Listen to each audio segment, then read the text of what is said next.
Donald Trump Jr. has decided to jump on the conservative conspiracy theory bandwagon with regard to last week's collapse of the Francis Scott Key Bridge in Maryland. Now, ever since that tragedy occurred, in which 6 people have died, Republicans immediately went out there and launched some of the most insane conspiracy theories that we've seen from them in a long time. You know, this was a terror attack. This was some kind of inside job. Whatever it was not a tragedy, because in Republican world, things can't just happen. There always has to be some sinister force behind it. And Trump Jr. was no exception when he got on the air on his Triggered podcast and said this. Bridge was attacked. I read an article. I don't know if it's true, or I read a tweet like, there's 2 minutes conveniently missing from the black box on the boat. And like, again, I don't want to be the guy rushing out and saying it was a terrorist attack or a cyber hacking, but like, man, you watch that video in like, sped up, and it's like, there's the power outage and there's the first correction. And it's like, well, it's not quite perfect on the mountain. So there's another power outage, and it ends up being perfect to hit the thing dead square. And I mean, that's critical infrastructure. Like, I don't know about you guys, but I mean, any diesel mechanics watching right now, but I don't know much, but I know that these big diesel engines are, let's just call it like really fucking reliable, and it seems odd that one would go out, they could go out just conveniently, and also conveniently within a couple hundred yards of a critical infrastructure bridge that's there for transporting hazardous waste in one of our biggest port areas in the country. Like, I don't know, folks. I'm not going to go and say it, because then they'll say Don Jr.'s being a conspiracy theorist. But like all conspiracy theories, they turn out to be right. Now, shortly after that statement, he also added that if, of course, this was a terrorist attack, the Democrats would not tell us, because that would look bad for them politically somehow.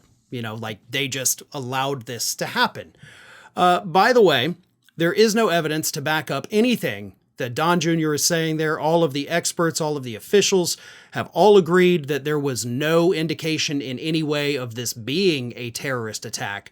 But I got to take issue with another thing Jr. said there.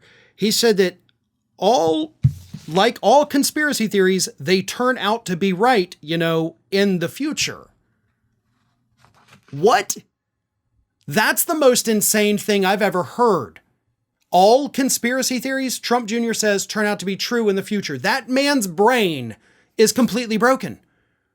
All conspiracy theories turn out to be true, except, of course, those about the chemtrails or 9/11 being an inside job, or, the second shooter for JFK. And, of course, the big conspiracy theory that Trump Jr. and his whole family have been pushing for 3.5 years, which is that the 2020 election has been stolen.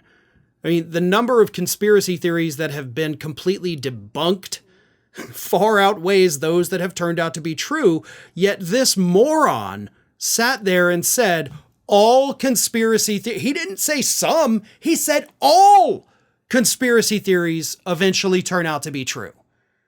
This is a crazy statement from somebody that probably needs a mental health evaluation as quickly as we can get him one. But this is what conservatives do. They cannot accept the fact that sometimes things happen, right? Like Junior, they're like, engines don't just quit. Are you insane? Engines don't go bad?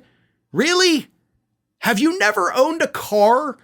Have you never owned a boat? My God, everybody who's ever owned a boat, we had boats growing up, constantly things going wrong with boats and diesel engines.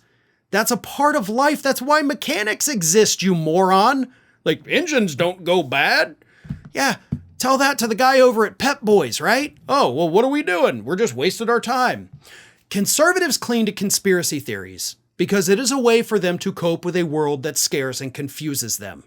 They can't accept the reality that sometimes bad things just happen. So they have to create this alternative reality for themselves to make themselves feel better. So they can't be a victim of something because bad things don't just happen. But that is a terrifying way to go through life, living in this alternative reality. But unfortunately, this past week has proven far too many Republicans in this country are living in an alternative reality, refusing to accept the fact that sometimes horrible things happen And it's not because of anything nefarious. It's just because that's how life is sometimes. And yeah, it's scary, but you don't need to create an alternative reality in order to mentally deal with it.